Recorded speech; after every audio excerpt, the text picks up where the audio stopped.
Ya, tapi kalau kita lihat parameter labnya bagus, ya, dia nggak anemi, fungsi ginjalnya baik, tapi dia mengeluh sangat lelah, 90%, ya. Kadang dia tadi sudah dalam terapi, dalam kondisi stabil, akan tetapi kelelahannya masih ada. Kemudian yang kedua, paling banyak kedua adalah demam. Jadi 80% ya pasien lupus itu demam yang lama. Ya, demam yang lama. Dia nanti dia makan obat, demam lagi, makan obat, demam lagi. Ya sembuh, tapi demam lagi, sembuh, demam lagi. Jadi biasanya kita tanya demamnya sudah berapa lama. Demamnya adalah demam yang kronik. Ya, itu 80%. Kemudian ada yang penelitian tentang berat badan turun itu sekitar 60%. Terbanyak kedua adalah nyeri sendi, 90%. Itu pastinya nyeri sendi, ya. Ya, 50% mengenai kulit, 50% mengenai ginjal. Vaskulitis ada, tapi mungkin 10% ya, berani nggak mereka nggak menyebutkannya, ya. Yang kena jantung ada 48%, yang mengenai kelainan darah 50%. Yang mengenai paru 38%, yang mengenai saluran cerna 18%, yang kena organ hati 20%, yang kena saraf 20%. Kemudian ada juga pembesaran kelenjar getah bening, itu 5, cukup tinggi ya, pembesaran kelenjar getah bening. Ya, jadi ini tampilan-tampilan yang terjadi. Oke. Nah, sekarang yang jadi pencetus terjadinya eksaserbasi. Eksaserbasi ini, misalnya nih, pasien sudah terkontrol, jadi tiba-tiba datang ke kita dengan kondisi buruk, maka kita akan bertanya apa yang menjadi pencetusnya. Nah, di sini kita lihat pregnansi, kehamilan. Hamil akan membuat pasien lupus menjadi jatuh ke dalam aktivitas yang berat. Aborsi, ya, abortus. Kemudian ada beberapa obat, ya, yang juga bisa menjadi pencetus. Kemudian UV itu apa? Paparan sinar matahari dengan gelombang 320 sampai 400 nanometer. Kemudian infeksi bisa juga menjadi pencetus. Nah, pasien-pasien kami itu misalnya dia ngambil obat hari ini, ya, kemudian 4 hari, seminggu kemudian dia menelpon kami gitu, ya, dok, kok saya tiba-tiba perut saya membesar, kok kencing saya keruh, padahal tadinya pada waktu kontrol dia nggak apa-apa, ya. Nah, terus kita tanya, kan perjalanan waktu biasanya mereka dari daerah itu ada yang di Batu Raja, ada yang di Muara Enim. Perjalanan waktu tuh 4 jam gitu, ya. Karena saya nanyakan, kamu setelah kembali dari sampai di rumah apa yang terjadi? Dia mengeluhkan, saya diare, dok. Nah, ya bisa jadi kan dalam perjalanan, tahu sendirilah orang di jalan, ya, makan sembarangan, kontak dengan orang banyak, ya, cuci tangan nggak dicuci ketika makan, dia diare, dia demam, dalam beberapa hari itu mencetuskan lupusnya yang tadinya tenang menjadi kacau, ya. Itu yang paling sering. Juga UV, paparan sinar matahari. Kadang kita tahu saat ini di mana-mana dikatakan bahwa hampir sebagian besar kita kekurangan vitamin D, ya kan? Di mana kita tahu sumber vitamin D itu dari mana? 90% dari paparan sinar matahari, 10% dari makanan. Jadi hanya 10% saja dari makanan. Nah, pasien-pasien ini menganggap bahwa wah, paparan sinar matahari itu berjemur itu sehat, ya. Nah, dilakukannya. Jadi ada pasien kami waktu itu liburan, pergilah dia berjemur di pinggir laut. Nah, ya. Maka itu juga menjadi pencetus eksaserbasi atau flare-up, kekambuhan dari lupusnya. Dan jadi pertanyaan, mengapa sinar matahari menjadi pencetus? kita ketahui paparan sinar matahari yang mengenai kulit menyebabkan kulit akan mengalami ada beberapa sel kulit menjadi mati, menjadi rusak. Nah, bahan-bahan rusak inilah yang kemudian akan direspon oleh sistem imun kita yang disfungsi tadi, ya. Maka akan terjadilah autoantibodi yang kemudian beredar dalam sirkulasi yang kemudian akan dia hinggap di jaringan atau hinggap di organ, ya. Kemudian diserang oleh sel sistem imun lainnya sehingga terjadilah tampilan klinis yang buruk, ya. Begitu juga dengan pregnansi, kehamilan akan membuat lupusnya menjadi jelek. Kenapa? Kenapa kira-kira? Karena kita ketahui pada saat kehamilan terjadi peningkatan dari hormon estrogen, ya. Hormon estrogen inilah yang meningkatkan aktivasi dari limfosit.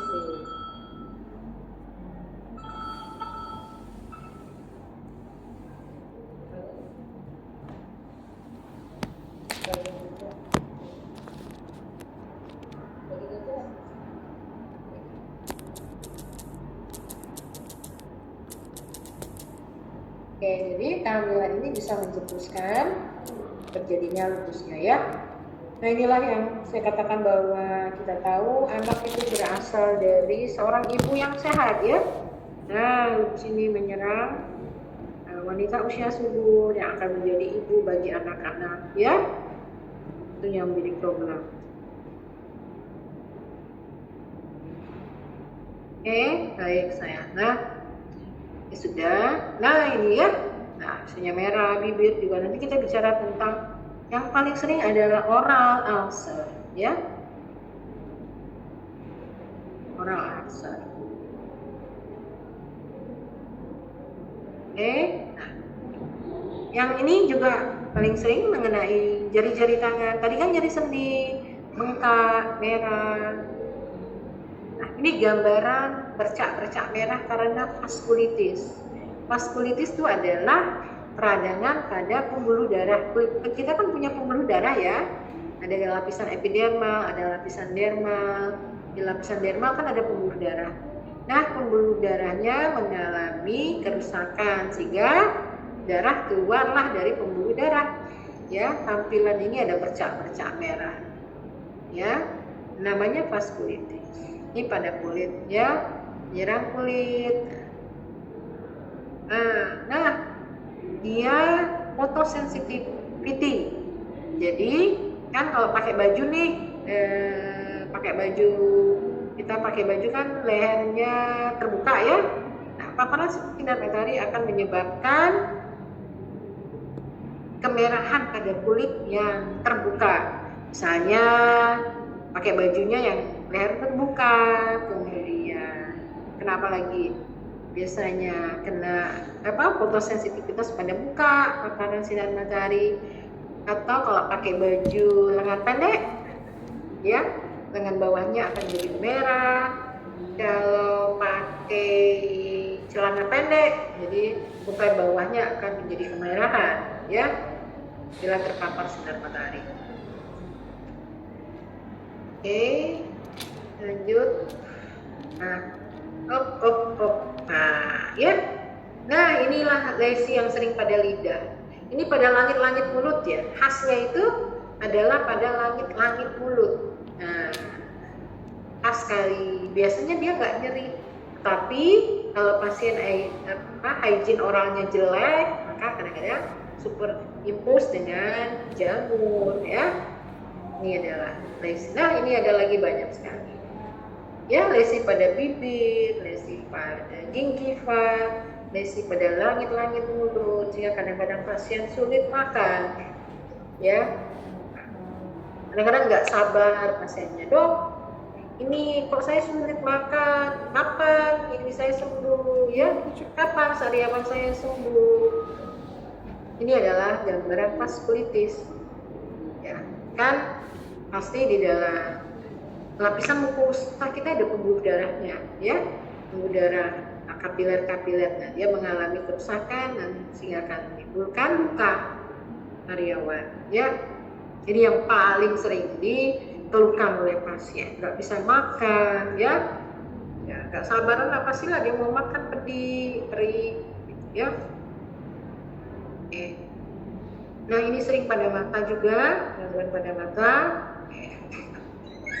Ya, ini sih sebenarnya balik lama ya, dulu kriterianya yang paling sederhana. Ya nggak apa-apa sih, kita sebagai dokter, meskipun kita nggak bisa punya pemeriksaan laboratorium, paling nggak kita bisa melihat pasien dengan malares merah pada daerah muka, kemudian ada lesi pada kulit, bentuk bundar-bundar diskoid, kemudian mungkin dia biasanya sesak nafas, ya, ada cairan di rongga pleura, ada cairan di rongga perikard. Makanya biasanya kita dikonsulkan dari kardiologi jantung karena ketika ditemukan wanita ternyata ada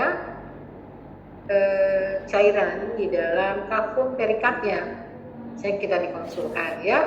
Kemudian ada sariawan, nyeri sendi, dan tadi fotosensitivitas. Jadi kalau dia pakai baju yang terbuka, misalnya kita akan lihat fotosensitivitasnya. Jadi ini adalah membantu kita ketika kita berhadapan dengan pasien bila ada gejala-gejala seperti ini. Nah, ada singkatannya MD-SOAP jadinya, ya.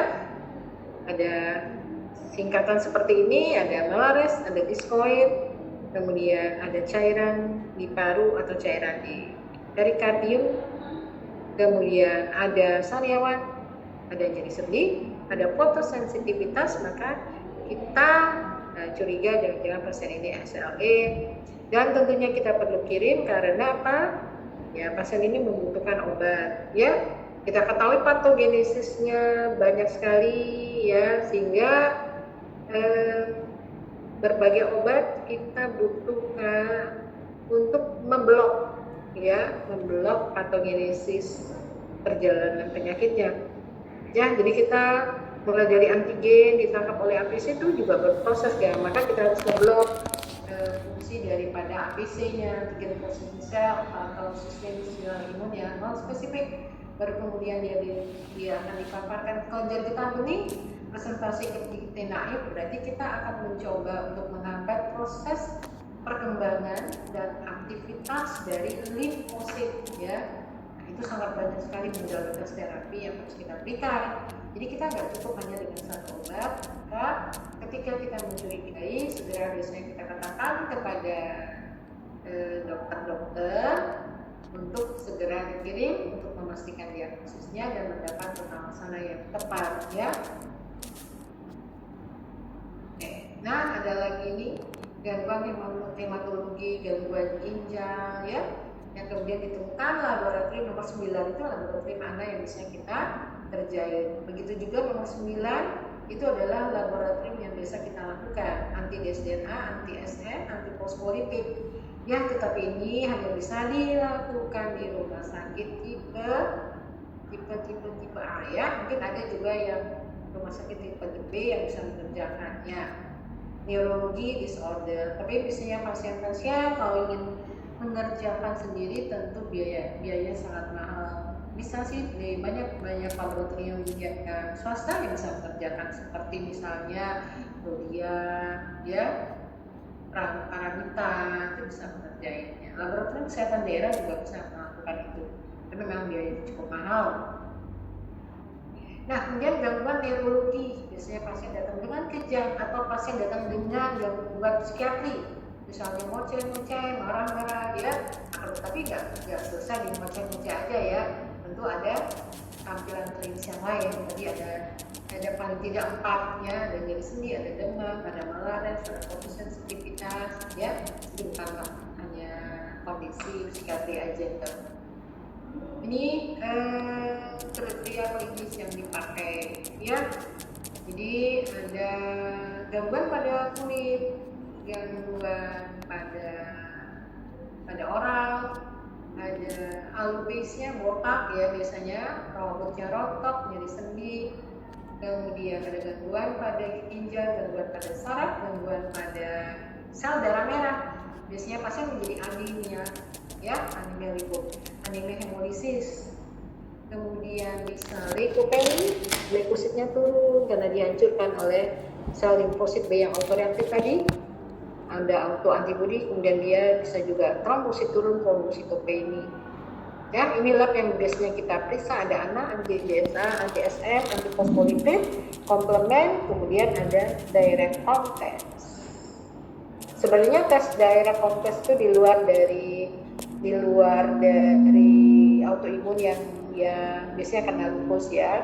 Kan kalau SLE ini antibodinya adalah ANA, anti nuklear antibodi yang menyerang sel yang di dalamnya punya inti. Akan tetapi ketika kita tahu sel darah merah, dia ada antibodi khusus, yaitu antibodi terhadap dinding eritrosit. Jadi tumpang tindih ya, dia ada ANA, dia juga ada autoantibodi terhadap sel darah lainnya, antara lain sel darah merah dan sel trombosit. Ya, tapi kalau leukopenia itu biasanya karena bisa karena efek samping obat ya, dari obat-obat imunosupresan yang kita berikan, bisa juga memang karena SLE-nya, ya, kena leukopenia. Oke, nah ini pengobatan yang bisa kita lakukan. Ya, sebelumnya kita harus melihat prinsip dari pengobatan. Pasien itu harus nanti jatuh ke dalam kondisi remisi. Remisi itu apa? Perbaikan, ya. Artinya nggak kambuh-kambuh. Ada nggak yang nggak kambuh lagi, yang betul-betul sehat, nggak perlu lagi obat? Ada. Tergantung nasib tadi, ya. Ya, tergantung genetik seseorang. Ada yang betul-betul memang sudah nggak pakai obat lagi. Remisi sempurna ada. Jadi jangan mengatakan bahwa ini nggak bisa sembuh, nggak, ya, sekian persen ada yang mengalami remisi. Akan tetapi ada juga yang remisi tapi dia obat. Nah, jadi nggak bisa lepas dari obat. Karena ternyata ditenggarai bahwa ketika dia remisi tetapi dia tidak makan obat, nah, dia akan jatuh lagi. Cuma kami nggak tahu berapa persen pasien itu yang yang remisi tanpa obat. Tapi hampir sebagian besar pasien itu remisi tetapi dengan obat, ya. Kemudian kita juga harus menilai survival dari organ ginjal, ya, atau organ yang lain, karena ginjal itu sangat biasanya kalau sudah besar pasien harus dari mulai yang dia harus makan obat seumur hidup supaya nggak relapse, sampai dengan dia harus cuci darah, dia harus hemodialisis, ya. Kemudian tergantung dari pasiennya sendiri, ya. Kemudian tergantung dari komplikasi atau komorbidnya. Misalnya nih, komorbidnya pasien itu ada TBC, TB paru, kemudian ada HIV, ya. Kemudian ada infeksi berat lainnya. Karena kita juga ada kasus pasien itu mengalami gangguan pada kulit, tapi kulitnya terinfeksi, ya. Nah, beberapa hari kemudian dia mengalami kematian karena proses infeksi pada kulitnya. Meskipun organ-organ yang lain masih belum terkena, tetapi karena infeksi yang berat pada kulitnya, itu juga akan mempengaruhi prognosisnya, ya. Kemudian prinsip pengobatan adalah kita meningkatkan kualitas dari hidupnya, ya. Meskipun dia sakit tetapi dia nggak nyeri gitu kan, ya, dia bisa tidur gitu, dia nggak stres. Itu juga menjadi prinsip dari pengobatan kita. Nah, ini adalah manajemen algoritmanya. Kita melihat, biasanya kita tes dulu yang penting, ya. Oh, ini kita curiga kemungkinan lupus dengan gejalanya, maka kita lakukan tes, ya, mulai dari tes ANA, kemudian tes urin biasanya, kemudian kita tes hitung trombosit, jumlah sel, ya, complete blood count. Kemudian kita lihat apakah dia no SLE ataukah gejalanya masih ada, tapi hasilnya mungkin negatif, maka kita bisa mengulang ANA atau anti DSA-nya ya. Kemudian kalau misalnya kita lihat ANA-nya positif, kita juga lihat apakah kriteria klinis lainnya itu nanti ada scoringnya, dia harus lebih dari atau sama dengan 4 ya.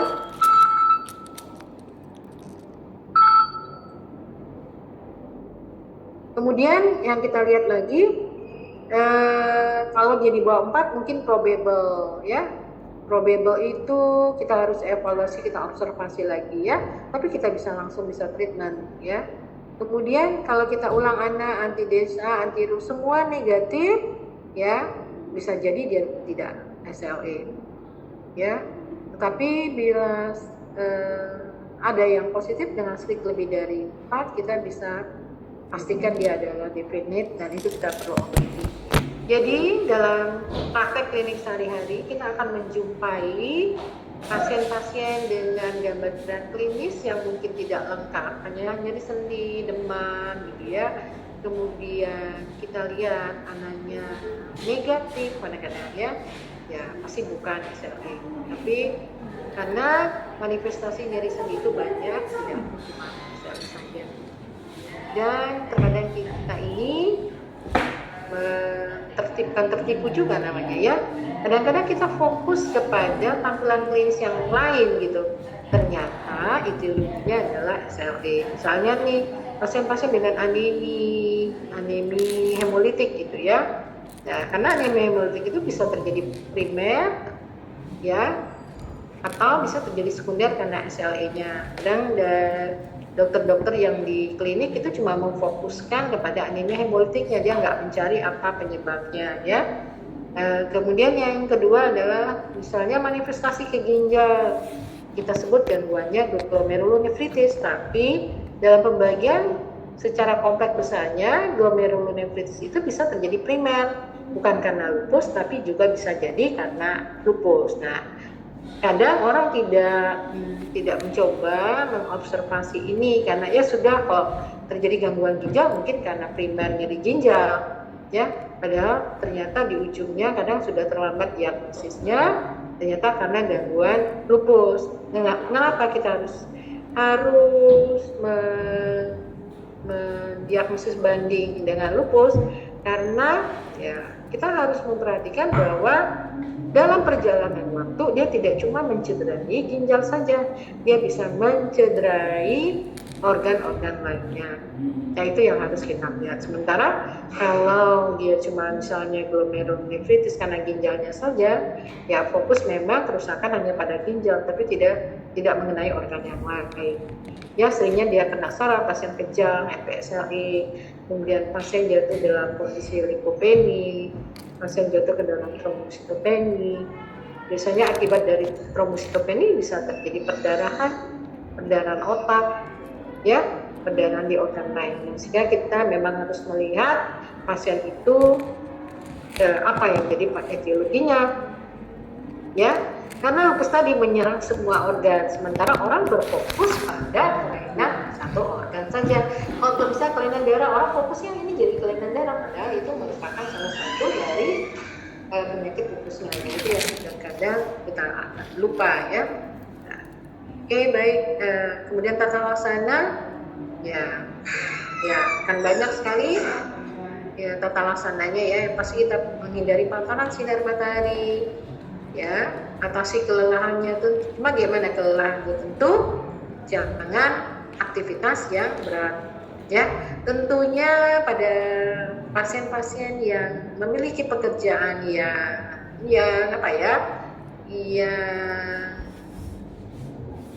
tidak bisa istirahat, itu sebaiknya dihindari. Misalnya apa?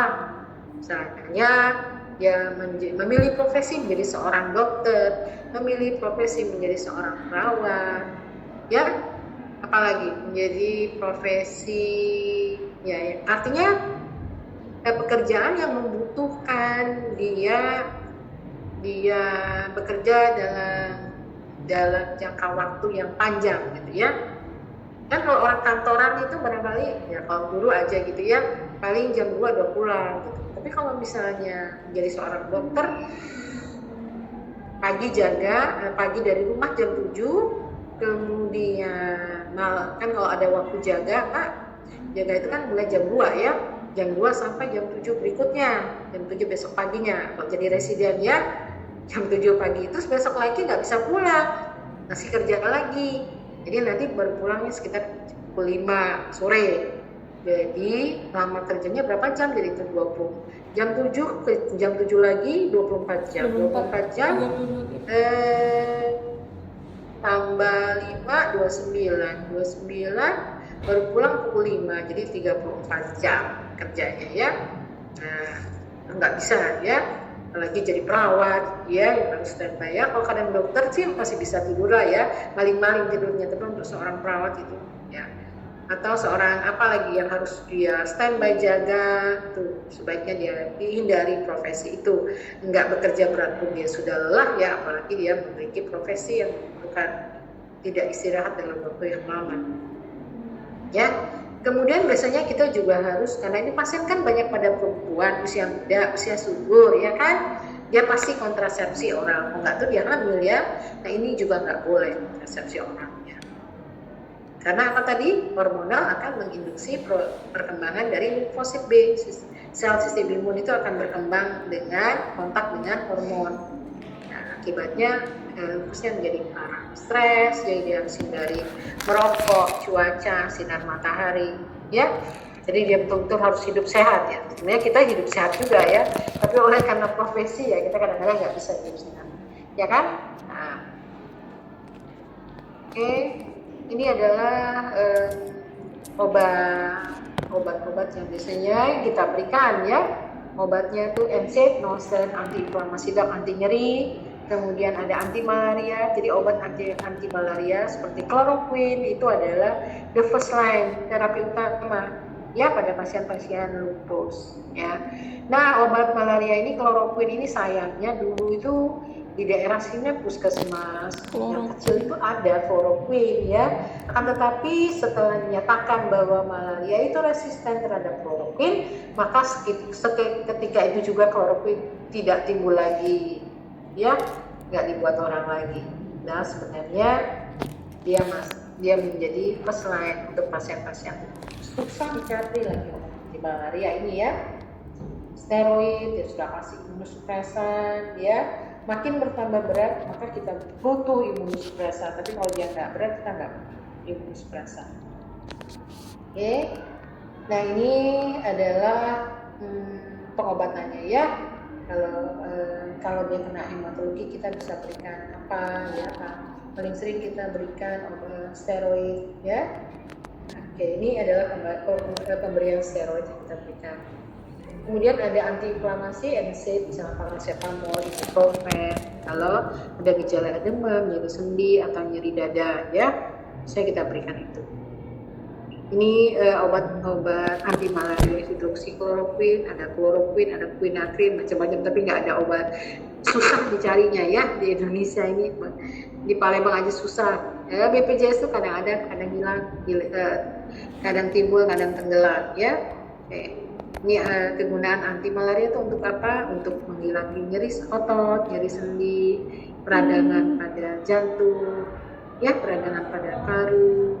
Juga dia bisa mengurangi fatigue, kelelahan dan demam ya. Jadi banyak sekali ininya. Akan tetapi dia ada efek samping, tidak mau masuk makan, sakit bulu hati, muntah, rambut rontok gitu ya. Sementara oleh lupusnya sendiri rambutnya udah rontok. Pemakaian obat anti malaria juga menimbulkan side effect samping. Jadi bagaimana kita bersikap seorang dokter mau ngasih ini gitu ya, yang sangat penting ya, efek sampingnya juga berat. Akan tetapi masing-masing pasien itu berbeda-beda. Ada yang sangat respon ya, ada yang sangat respon, ada yang justru nggak respon atau menimbulkan efek samping. Jadi kita tailor ya, satu persatu pasien itu kita nggak bisa menyamaratakan. Ya kalau dia memang tidak ada side effect, tentu kita bisa beralih ke obat yang lain ya. Oke. Nah, kita juga nanti kita harus lihat berat ringan gejalanya, kemudian kita lihat bagaimana respon terhadap obatnya, Terus bagaimana efek samping? Iya, ya sangat berat. Bukan harus berat ya, kita harus punya waktu yang luang sebagai seorang dokter untuk melihat respon obatnya kayak apa ya. Kemudian juga kita harus mempertimbangkan kalau sakitnya berat, tentu tata laksananya juga obat-obatannya lebih banyak ya, lebih bermacam-macam. Nah, sudahlah dia berat, kemudian pengobatan harus kita tidak cukup satu macam obat, resiko efek samping pun menjadi besar. Inilah yang menjadi tantangan bagi kita ya terhadap SL ini. Oke, ini adalah, yang paling berpesan itu adalah steroid. Obat ini mudah didapat, harganya murah ya, dan kadang-kadang disalahgunakan oleh pasien. Kenapa? Sudahlah, cukuplah hanya saya satu obat ini saja. Oke, untuk pasien-pasien ringan, gejalanya ringan mungkin cuma cukup satu obat. Tetapi kalau pasiennya berat tidak cukup dengan satu obat, ya. Oke, kadang-kadang pasien juga nggak menakar penyakitnya ringan, steroidnya dosis tinggi. Padahal ini tergantung dari penyakitnya, ya. Karena kita ada yang namanya dosis rendah, ada yang dosis sedang, ada yang namanya dosis tinggi. Ya, ini adalah dokternya yang nanti. Ada juga yang kita berikan kondisi yang kita sebut sebagai pulse dose methylprednisolone. Pada kondisi yang berat, biasanya kita berikan dosis steroid dosis tinggi 1 gram. Kita suntikan intravena selama 3 hari. Baru kemudian kita switch ke oral. Ya, pada pasien yang mana kita berikan? Pada pasien yang gagal ginjal, pada pasien yang menyerang otak, ya, lupus cerebral, pasien misalnya penurunan kesadaran, pasien biasanya kerja, atau pasien-pasien dengan lupusnya krisis, ya, perburukan. Oke.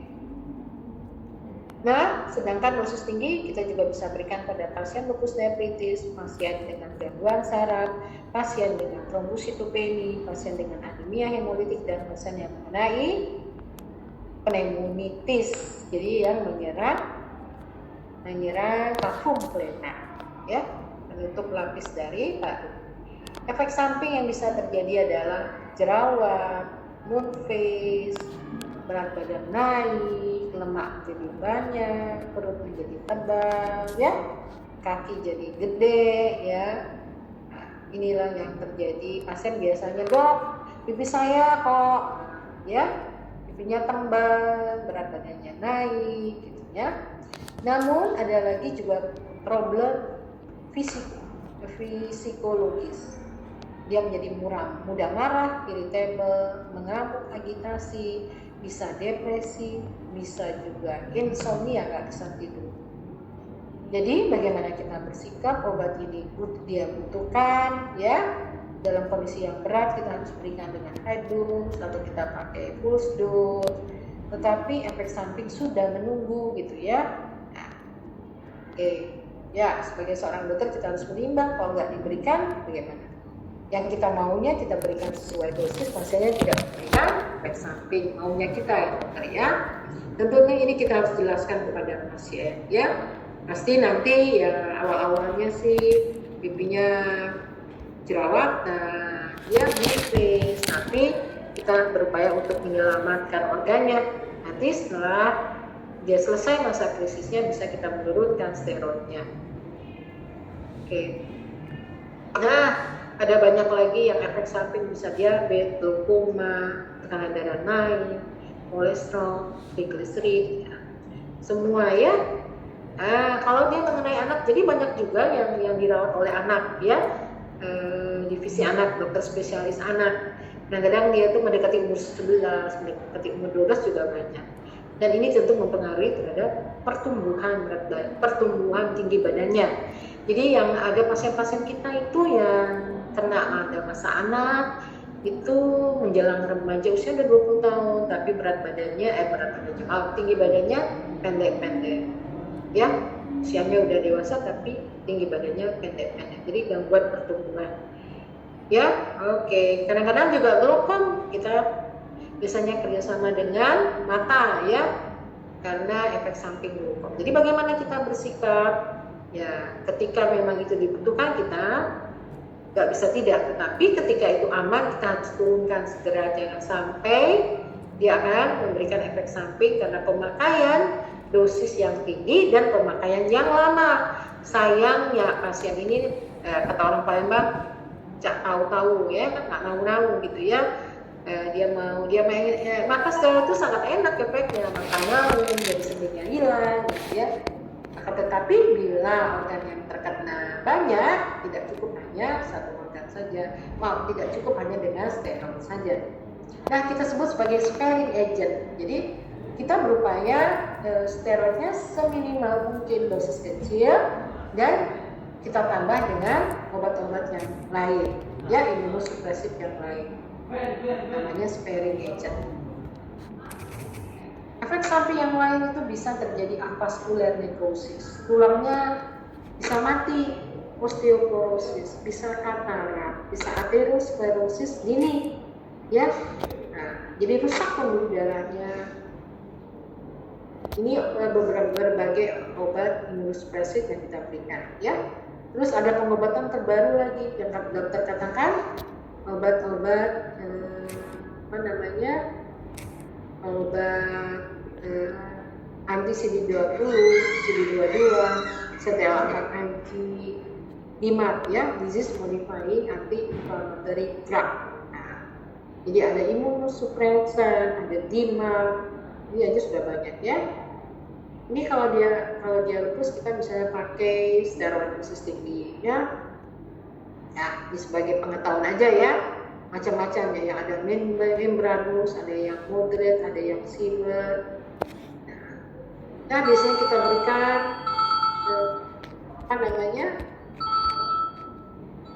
dari berbagai penelitian, biasanya kita berikan MMF itu dalam waktu 6 bulan, cukup lama, 2 gram, ya. Kita tapering, ada yang MMF itu imunosupresan, biasanya kita berikan pada lupus nefritis, ada yang dosis 3 gram, ya. Nah, ini adalah penelitian-penelitian yang algoritma yang lain, dosis yang bisa kita berikan, ya. Jadi sebenarnya perkembangan pengobatan itu sudah sangat pesat, ya. Hanya saja kadang-kadang pasiennya untuk datang untuk mengambil obat, atau misalnya kita berikan dalam bentuk ini di atas Eropa tuh pakai siklofosfamid, menunjukkan dia harus suntik gitu, ya, setiap 1 bulan 1 kali selama 6 bulan. Nah, gimana lah datang berobat setiap bulan? Itu tentu kadang-kadang sesuatu yang edukasinya sulit, ya. Ini adalah sebagai pengetahuan aja, ya. Ini adalah monitoring yang biasa kita kerjakan. Bisa kita cek laju undang darah. Untuk monitornya CRP, atau biasanya kita cek analnya, ya. Tapi aman ini biasanya kita untuk screening aja, biasanya kita tidak menilai respon pengobatan. Nah, yang kita bisa monitoring itu adalah anti-glycemic antibody, bisa kita monitoring, ya, atau komponen. Ini prognosis tergantung dari manifestasi, aktivitas penyakit, kerusakan organ, dan status fungsionalnya, ya. Kalau dia tidak, ya aslinya fungsi ototnya bagus, fungsi tulangnya bagus, tentu, ya, itu ini prognosis yang baik. Tentu pengobatan yang penting adalah support, dukungan, ya, dukungan, kemudian obat, kemudian monitoring, dan perawatannya, ya. Oke, demikian yang bisa saya sampaikan, gitu, ya. Ya, paling tidak para dokter-dokter sekalian bisa melihat pasien kita secara keseluruhan, bisa memonitor, bisa mengedukasi bahwa penyakit ini bisa dalam gejala yang ringan sampai ke gejala yang berat, ya, di mana obat-obat tersebut di satu sisi memang kita butuhkan, namun di sisi lain dia membahayakan, kayak pisau bermata dua, ya kan, ya. Di satu sisi kita gunakan untuk kalau kita pakai sesuai fungsinya, itu tentu berguna. Tapi kalau kita pakai untuk sesuatu yang nggak baik, itu nggak ada gunanya. Tentu dia menjadi berbahaya. Jadi kalau obat itu memang kita perlukan, ya kita gunakan. Tetapi kalau misalnya sudah tidak membutuhkan lagi, kita harus monitor dan kita harus stop. Ya, dimana steroid ini tidak boleh di stop mendadak, ya, maka dia harus di-turn off. Kenapa tidak boleh di stop mendadak? Kita ketahui ada fenomena endokrinologi, ya kan, dia adalah hormon. Ya, ketika hormon itu datang dari luar, maka di otaknya itu sudah nggak usah bikin, karena hormon itu didapat dari luar. Tapi ketika di stop obatnya, yang otaknya belum siap untuk melepaskan hormon tadi. Ya, hormon steroid itu diproduksi ada di dalam tubuh kita. Ya, Allah memberikan hormon steroid itu di dalam tubuh kita. Dan ada beberapa jurnal mengatakan bahwa tidak ada obat yang sesempurna steroid gitu. Ya gimana ya, yang Maha Pencipta lah yang membuat steroid itu, dia ada di dalam tubuh kita. Orang membuatnya dari luar steroid itu. Jadi itu yang kita sebagai dokter harus berhati-hati ketika pemakaian steroid yang lama. Tadi sudah dikatakan banyak sekali komplikasi, ya, mulai dari katarak, osteoporosis, avaskular nekrosis, hipertensi, diabetes, banyak sekali komplikasi yang terjadi. Maka pada pasien-pasien lupus itu kita tidak boleh hanya steroid saja. Biasanya kita pakai steroid dosis rendah plus imunosupresan yang lainnya sebagai sparing agent. Mungkin itu yang bisa saya sampaikan, ya. Jadi salah satu penting yang harus kita kenali sebagai seorang dokter. Tentu dokter gigi, kalau pasien-pasiennya nanti ketemu pasien sariawan, mohonlah dievaluasi apakah ini bukan suatu autoimun, ya. Oke, ada pertanyaan? Adakah pertanyaan? Tidak ada, ya? Sepertinya belum ada, dokter. Oke, baik. Mungkin ini udah sore, ya. Saya mohon maaf karena saya nggak tepat waktu, dan kemarin ya berbagai kesibukan saya nggak bisa ngetasin waktu jam mana, ya. Wabillahi taufik wal hidayah. Alhamdulillah. Wassalamualaikum warahmatullahi wabarakatuh. Saya sudahi, ya. Waalaikumsalam. Terima kasih banyak, dokter. Terima kasih. Nanti saya kirim aja, ya, slide-nya, ya, ke yang WA